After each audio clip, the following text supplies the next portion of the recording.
రాజాదిరాజా దశరథ మహారాజా దేవతలలో శ్రేష్ఠుడైన ఆ సనత్కుమార మహర్షి పూర్వం ఒక ప్రసంగంలో చెప్పిన హితకరమైన మాటలను మరొక్కసారి శ్రద్ధగా వినండి. భూయ ఏవ హి రాజేంద్ర శృణుమే వచనం హితం యథా స దేవ ప్రవరంద్రవరః కథాయామేవమబ్రవీత్. భవిష్యత్తులో ఇక్ష్వాకు వంశములో అత్యంత ధర్మాత్ముడు, సంపన్నుడు, ఆడిన మాట తప్పనివాడు అయిన దశరథుడు అనే పేరుగల రాజు జన్మిస్తాడు. ఇక్ష్వాకూణాం కులే జాతో భవిష్యతి సుధార్మికః నామ్నా దశరథో నామ శ్రీమాన్ సత్యప్రతిశ్రవః.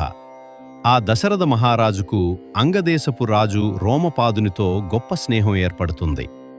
ఆ రోమపాదునికి అత్యంత భాగ్యవంతురాలైన శాంత అనే కుమార్తె జన్మిస్తుంది.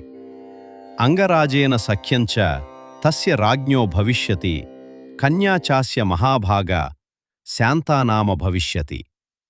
కీర్తిశాలి అయిన దశరథ మహారాజు ఒకప్పుడు ఆ రోమపాదుని వద్దకు వెళ్తాడు. పుత్రస్తు సోంగరాజస్య రోమపాద ఇతి శ్రుతః తంస రాజా దశరథో గమిష్యతి మహాయశాః.